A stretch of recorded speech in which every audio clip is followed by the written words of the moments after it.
And now, the 2024 Iron Bowl. Battle for Bragging Rights Special from Wind Creek Casino and Hotel with Sports Director Simone and Sports Reporter Gerhard Mathangani, along with former Alabama and Auburn players Ryan Anderson and Jay Prosh. Welcome in, everybody, to another edition of the Battle for Bragging Rights from the Wind Creek Casino and Hotel in Atmore. I'm your host, Simone alongside Gerhard Mathangani, as we gear up for another exciting edition of the Iron Bowl this coming weekend. We are thrilled to welcome in two guests who are also Mobile area natives, of course, played in the Iron Bowl at Alabama and Auburn. For starters, we have our Alabama grad, Ryan Anderson, of course, a Daphne graduate as well, and over on the Auburn side is Jay Prosh, was a standout for the Tigers. Guys, thank you so much for joining the show today. Thank y'all for having me, man. Excited to be here. Yes, for sure. Absolutely. Ryan, tell us a little bit about your current day life right now. I know you're a busy guy, and we're excited to have you back here along the Gulf Coast now. Oh, yeah. I'm back home living in Baldwin County. I started a residential and development construction company. 22 bills, so that's what I'm working on now. That's kind of occupying all my time these days. Very, very cool. Ryan, of course, you helped Daphne to a state championship in 2010, had an all-state career. What do you think about those playing days? Do you think back to that time, man? Like I said, those are glory days now. Yeah. I appreciate them a lot more now than I did then. Absolutely, so, yeah. Yeah, definitely excited, proud of my journey and where I'm at now. Yeah, absolutely. Sure. Yeah. And Jay, obviously, you were a graduate of UMS Wright, did some fantastic things there under legendary coach Terry Curtis, helped the Bulldogs to a 2008 state championship. What do you remember about those days there in the Maroon jersey? Oh, man, just honestly being a part of that school and having a coach like him, it was really exciting. You're playing really disciplined and just good football. And, I felt like that led me into, the rest of my journey with football. So it really was a great time. Yeah, both guys obviously have played in some really, really big games. Gerhard, as we know, at Alabama and Auburn. We'll talk about some Iron Bowl memories as we gear up for this game. But, as we look back at Alabama and Auburn's season, I think that we kind of knew where these teams were, and now we have some question marks as we enter the Iron Bowl. Yeah, I think both these teams came in with certain expectations. And for Alabama, it was the first time in close to a decade, close to 2 decades that Nick Saban's not there. And then for Auburn, recruiting well, you have some positive momentum. But then you get in the season and you see the ups and downs. You see the turnovers, but you also see some highs as well, like their last game that we'll get into as well. But I think for both teams, I think there's something to build on, but also, like you said, a lot of things that we did not expect back in July. Yeah, and Ryan, when you look at what we were looking at with Alabama when they beat Georgia, the game that everyone had circled on the calendar in that Week 3 game, and then you look at the journey of 3 losses on the road in the SEC. Now, question marks, talking about the playoffs. Kind of what's your take on this team currently in the state of this program? Like I said, it's a new era there. We got a new coach, a new coaching staff, new guys that's never really coached in the SEC. So, this their first time being. They got to get acclimated. The SEC is tough. It's tough going to play in Neyland. It's tough going to Jordan-Hare. It's tough playing at A&M and all these different places week in and week out. So I feel like these guys are just getting acclimated, have to adjust. I kind of knew, I figured, we would go through something like this, but I do think we have a great staff there, and I do think they will figure it out. Like I say, we threw them to the wolves. They came from Washington, and from Washington to the SEC. So, it's definitely going to be, some learning curves for them. I wanted to ask you about that, the fact that you're going from the greatest of all time, and Coach Nick Saban, who you played for, you understood the foundation that he laid and what he wanted to do, to Kalen DeBoer. I know you're not in the locker room every day, but what have you seen from the outside looking in from year one here with Coach DeBoer? Two totally different styles. Sure. Not saying Coach Saban won, but Coach DeBoer is way more of a player coach. So he's having to try to reach these guys doing it his way. Yeah. I think he's going to have to implement some of the stuff that Coach Saban did to kind of balance it out. But like I said, he'll figure it out. He'll get it figured out. I think he was the best guy for this job, and I think he's going to go down as one of the great Alabama coaches when it's all said and done. But, right now he getting his kicked a little bit. I love that. No doubt. Guys, Jay, obviously you're very busy with a loaded household there. You're a proud dad. If you get any time to watch college football, I want to give you your take on Auburn as the state of the Tigers program right now in year 2 under Hugh Freeze. But I know you're really busy on Saturdays. I'm a mom on Saturdays. It's crazy to kind of balance watching football and also being a parent. Yeah, it's definitely difficult to actually stay focused and locked in for a full game ever. Yeah. But I think, as an Auburn fan and a former player right now with the program, it's a little bit frustrating. Second year with Coach Freeze. And I think the things that he's trying to do, obviously, are good. But I think it's just the struggle of getting it all together, putting it together, and getting a win at the end of the day, and getting the finish. And so, obviously, this past week, the win against Texas A&M, I think a lot of things did come together, and I think that's the hope for the team that we want. And I think that's just this past year, really, that's where the frustration's been. Finding ways to lose the game instead of finding ways to win the game. This could be a turning point for Coach Freeze and for Auburn, and it's just really exciting to see where it could go from here. A lot of optimism for sure on the Plains right now as Hugh Freeze and company pick up the huge win against Texas A&M in 4 overtimes. Jay, when you think about this season as a whole, there were opportunities there for Auburn. You think about the Oklahoma game that they really just should have won and just couldn't close it out. And I think Coach Freeze looked a little bit defeated during press conferences. Where do you think this could be, the trajectory of this program with the Texas A&M win? If you're able to pull off a win in the Iron Bowl, what could this mean for this program as they go into the postseason and then next year? I mean, just the momentum that it could bring forth, because like you said, it has been frustrating with some of these losses, and for a team to really come together and develop to a point where they're actually pushing through and getting those wins, it does take time, and it does take momentum, and it does take some confidence having wins like you just got against Texas A&M. You haven't really had that. At every turn, Jake, Hugh Freeze has talked about the fans and just the fact they haven't left. And you saw that both at Jordan-Hare and on the road. Then you saw the magic on Saturday night. And you mentioned that Texas A&M game. What kind of stood out to me was the fact that it was, number one, a sellout, and then you saw everybody, on the field, storming the field after the game. When you think about Auburn, you think about what they're building there, talk a little bit about the fans and what they bring and just the energy they bring that they could transfer over into 2025. Yeah, I think one of the great things about Auburn, and one of the things that I love most about playing there is, it's the Auburn family. And the fans are amazing. Yeah. And, my first year at Auburn, we were 3-9. And I was definitely not expecting that, transferring from Illinois. And, I felt loved and supported, the whole time. And we were able to turn around the next year and make a national championship appearance. And I think that obviously that still holds true. Yeah. Yeah, on the other side, Ryan, I don't think there's any secret that right now Alabama fans are frustrated, and they're probably also excited that this game gets to be in the friendly confines of Bryant-Denny Stadium. Because if you think about kind of where things are at coming off of that loss at Oklahoma, well, where are things at? And if you're Kalen DeBoer, what are you saying to these guys? I think there's a lot of soul searching going on there right now. For us to have been playing as inconsistent as we've been playing all season, like, we couldn't have picked like a worse time to be playing how we are right now. Yeah. In the Iron Bowl, anything goes. Records never mattered in that game. Auburn always, like you say, they got support. They got a great fan base. They got great recruits. They got great players, so they can win on any given Saturday. Yeah, absolutely. It's the first year of the 12-team playoff, and it looks like with the third loss, with Ole Miss losing a third game, Bama losing a third game, it seems like the air will be taken out of their sails, so to speak. From a mindset standpoint, what do you expect Alabama to be able to put on the field knowing that they don't have a chance of probably hoisting that trophy? I think it go back to what the culture is at Alabama and the standard. It's the next game. It's the biggest game. Regardless of what's happening right now, you still got to go out there and play for the man beside you. Go out there and play for the university. The names on the back and the front of their jersey. Absolutely. Bragging rights. There's no games. I can lose them all. If I beat Auburn, I was good. You know what I mean? So yeah, that's kind of how it is. And there was a time back in the day when these two were on the same field at the same time in 2013. That was a slightly memorable Iron Bowl guys there in 2013. Of course, the kick six. And we will chat about Iron Bowl memories. That's probably not Ryan's favorite. At all. Feeling it might be Jay's. So looking forward to talking about Iron Bowl memories. We'll break down some personnel, some local guys that are in this game, and then give our predictions as well as we count down to the 89th Iron Bowl. It'll be a 2:30 kickoff in Tuscaloosa at Bryant-Denny Stadium. We have much more coming up next on the Battle for Bragging Rights. From the Wind Creek Casino and Hotel, we'll be right back. Stay with us. DJ, turn me up real strong. Play me back my favorite song. Go. Do you want to party? Do you want to dance?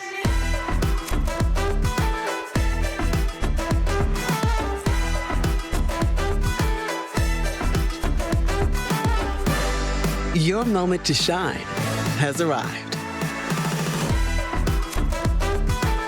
Wind Creek Casino. It's your kind of fabulous. Game over. The awards don't lie. News 5 Sports is the champ. The best local sports coverage on the Gulf Coast is here. From Mississippi to Mobile, Baldwin County in Northwest Florida, Sports Director Simone Lai and Sports Anchor Gerhard Mathangani tackle the teams, players, and coaches from your community. It's local sports coverage you can count on. Every night, watch the Gulf Coast's best sports team. News 5 Sports from the United States Sports Academy desk. Welcome back into the battle for bragging rights as we preview the Iron Bowl. Gerhard Mathangani, Ryan Anderson, former Alabama star, and Jay Prosh joining you. I'm Simone Eli. Guys, obviously, when we go into the Iron Bowl, as we know, it's a huge rivalry, and we never know what to expect. Think about just last year, Gerhard, a game where we thought maybe we knew what was going to happen in this one. Right. And then an unbelievable completion for touchdown by Alabama to take the win. Yeah, 4th and 31, the Gravedigger, and, it's Isaiah Bond, it's Jalen Milroe. Yeah. You think about the play before when Milroe got sacked and it looked like everything was over, and then, in a drop of a hat, the game changes. And that's this game. Yes. And the fact that that's not even the most memorable game tells you everything you need to know. True that. Yeah, it's a perfect setup for maybe some of our Iron Bowl memories. And we're going to start with Jay's favorite Iron Bowl. Jay, obviously you were at Auburn in 2012 and in 2013. We'll talk about the kick six, of course, but you mentioned that you had a memorable moment there in 2012 as well. In 2012, that was my first Iron Bowl, and we played at Bryant Denning, which is, unbelievably tough place to play. Yeah. And I do think it changes, it makes a difference for Auburn, obviously. And they beat us 56-0, I think was the score. We got destroyed, and it was really tough. And leaving the field, of course, all the fans are, taunting and saying whatever, and it was like, really was beat down. I was already beat down, but there was this one fan, he looked at me like very genuine, and he said, it's okay, man, like, good luck in y'all's bowl game. I'm like, all right, bro, like, thank you, I appreciate that. And then I walked away like 4 steps and realized, hold up, like, we're done, like, we're not going to a bowl game. And I turned back and looked at him, and he's laughing in my face, like, That's skip me to the locker room. So that was rough, but then the next year it got made up for because kick six happened. Naturally, yeah. And I don't know, there's not much to say besides, like, that game was obviously, ton of hype and build up. Sure. And for it to go back and forth, really, the whole game, and just to be a typical Iron Bowl, but for the finish, and with the season that Auburn had that year, there was a lot of crazy finishes to keep us going, and that just added to, like, a lot of the crazy stuff. And I put my head down on that last final second of that kick, and I just heard everyone start screaming and progressively getting louder and louder. And I pick my head up, and I see Chris running right in front of me down the sideline, going the other way. And at that point, like, I'm pretty sure people were rushing the field before he crossed the end zone, because the closer he got to the end zone, the more it just felt like everybody was going that way. And that's definitely one of my all-time favorite.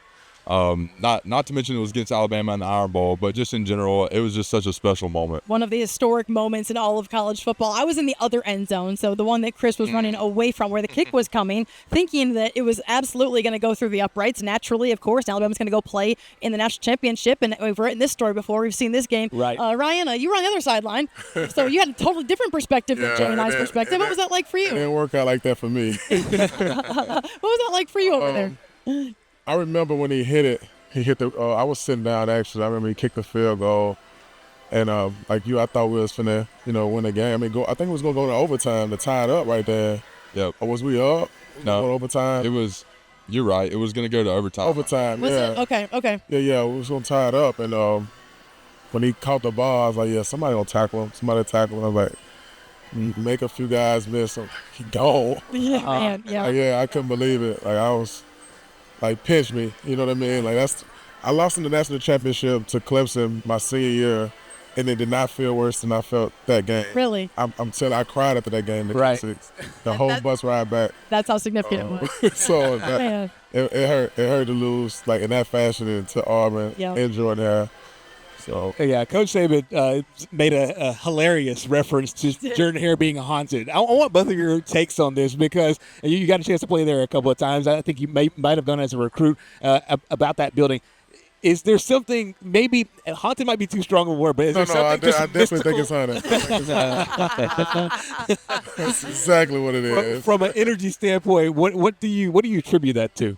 Like I say, I contribute to their fan base. Yeah. You know what I mean, they have a great fan base, like you say. They're 3-9 or whatever. Like they gonna be there and they gonna be loud, and it's gonna be a tough environment to go in if you wear crimson. Yeah. Like point blank. You know what I mean? Like I said, that's a testament to the Iron Bowl and what this game means to this state. Yeah, Jay, when you think about those crowds, those historic crowds, that game specifically, I was stuck on the field. I could not even get to Gus Malzahn's press conference because I needed it off the field. And people are jumping over the shrubs. I think somebody broke their leg. I mean, it was insane. But it's like that, I mean, not to that extent, but that energy is there, whether it's, a lower level group of 5 school coming in, or like we saw this past weekend with Texas A&M. Yeah, I think it's just the energy. Like Ryan was saying with the fans, like it's hope, it's belief. It's the Auburn family, and I think with that energy surrounding the school, it does add a special something that's pokes its head up and shows itself every now and then in ways that make people think like other teams, man, this place is haunted or cursed, or so it's just a little bit magical, and I think that's one of the pros, obviously, to Auburn. Jay, that sounds about right. So magical for Auburn fans, haunted for Alabama fans, and of course you got the Iron Bowl redemption before going on and playing for the Houston Texans and having a career there in the NFL. Ryan, you eventually got some redemption as well before your NFL career. Of course, you were drafted there in the second round and then went and played for Washington. What do you remember about your favorite Iron Bowl in 2016?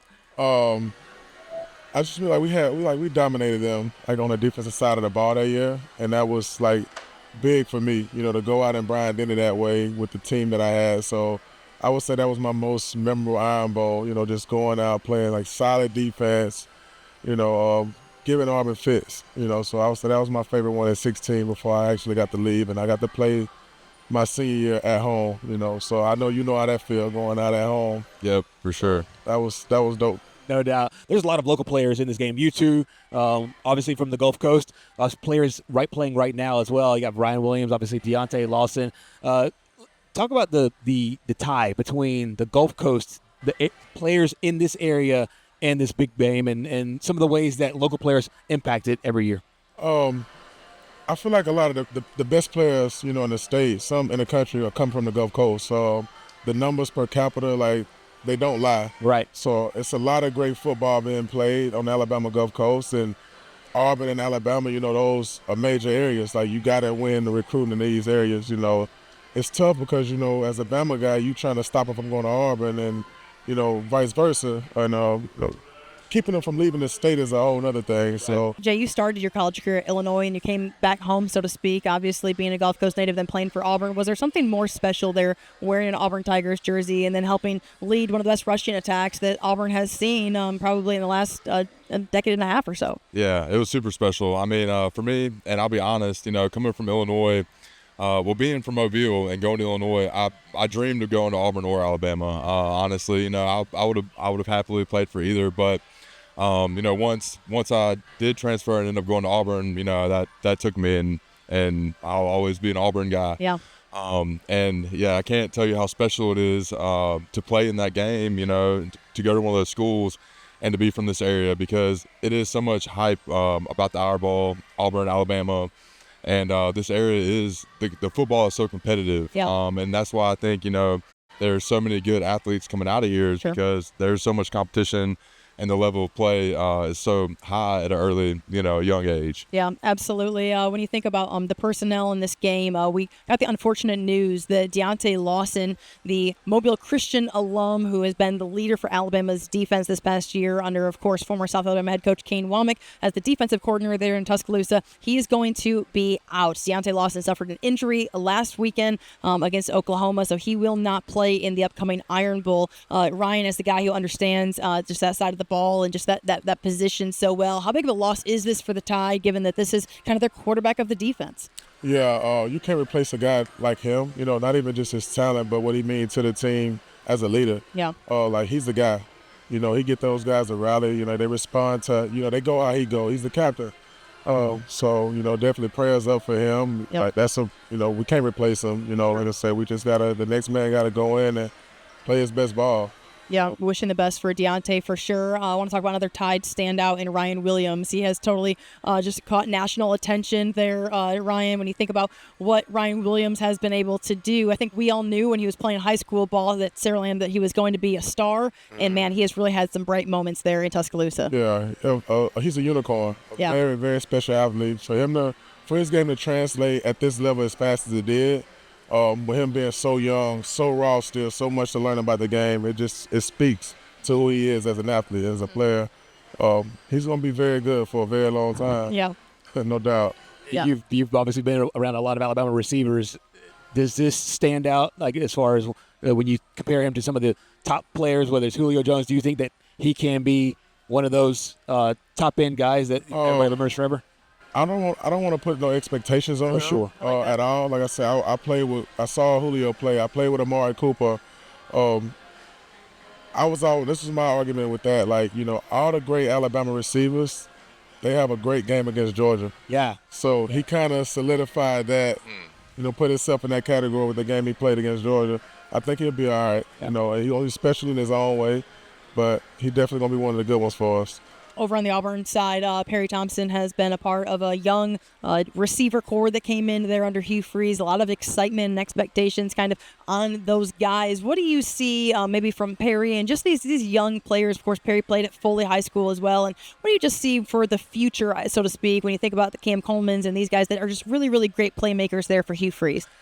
Yeah, I think those guys have huge potential. You know, Yep. I think they're already showing that they can make plays and, you know, proving why they're there. But they're definitely showing that they have huge potential, and I'm really excited to see guys like that grow. And, you know, sometimes it definitely takes time. You know, Ryan Williams, he is a unicorn. You know, he came in and he's already on top of it, you know. But a lot of times it takes a little bit of time. And, you know, sometimes when you're in it for a little bit, until you get it, you know, you're kind of in that, like, mixed up world. But once you get it and you're rolling, then that's when, like, you really start shining. We will see, guys, as we gear up for the 89th Iron Bowl at Bryant-Denny Stadium. Still to come here on the battle for bragging rights. The four of us going to make our predictions for this Iron Bowl game, which pretty much is useless mostly every single year because of the great rivalry that this game is. But we will have that coming up after the break. Stay with us. The WKRG News 5 and Gulf Coast CW Magical Christmas Toy Drive is going on now. Drop off a new unwrapped toy at any of these sponsors. Help us make Christmas for Gulf Coast children magical. DJ, turn me up real strong. Play me back my favorite song. Go. Do you want to party? Do you want to dance?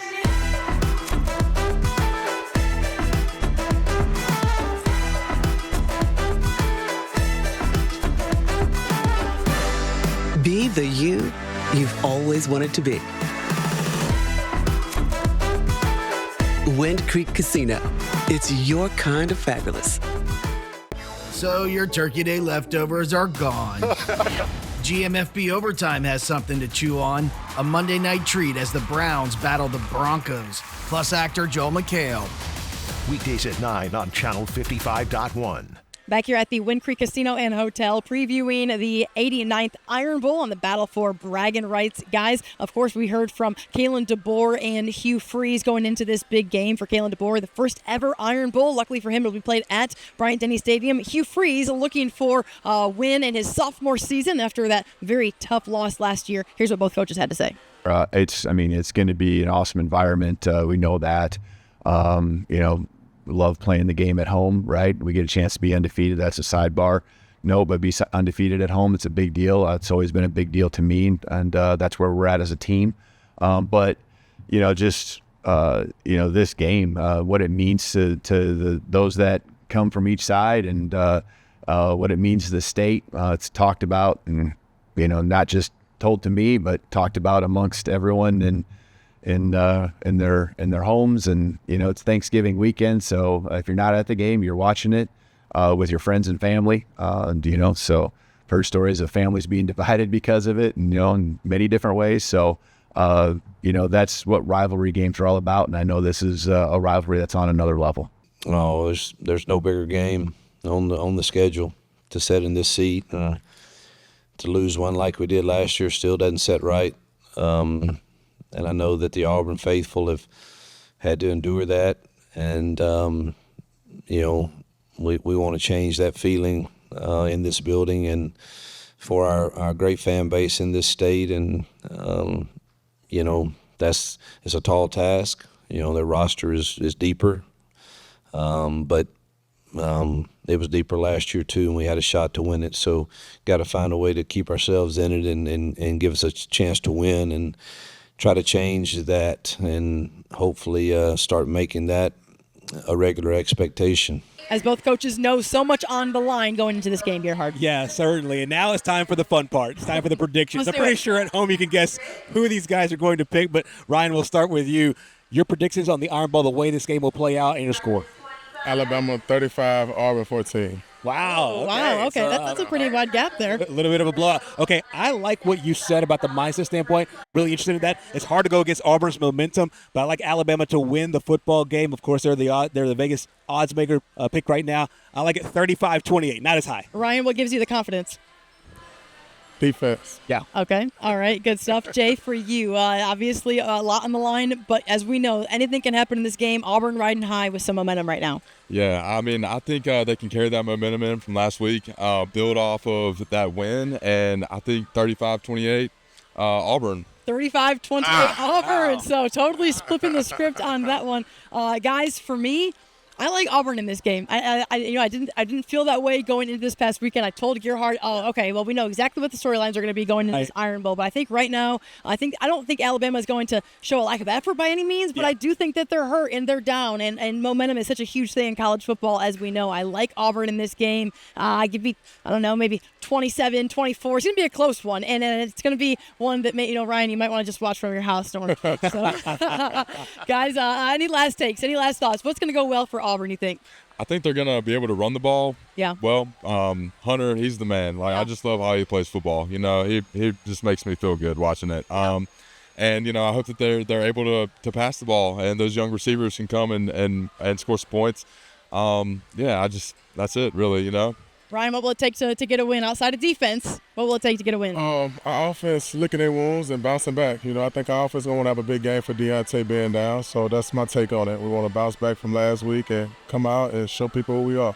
G? I like it. G? I think, honestly, like Ryan said, I think we get a big game from Ryan Williams. I think we get a big game from Jalen Milroe. I think they bounce back for Deontay, who is now out. It's hard to bet against the train that is the Auburn momentum right now, but I like Alabama in Tuscaloosa. Well, you can pretty much bet for sure that this game will be memorable. It always is. It'll be the 89th Iron Bowl at Bryant-Denny Stadium, a 2:30 kickoff. Cannot wait for this game. Kalen DeBoer's first ever Iron Bowl. Hugh Freeze looking for some big redemption from that gravedigger play a year ago. Ryan Anderson, thank you so much for joining us. Jay Prosh, thank you. This has been so much fun. For Gerhard Mathangani, I'm Simone Eli, and we will see you next year for the Battle for Bragging Rights.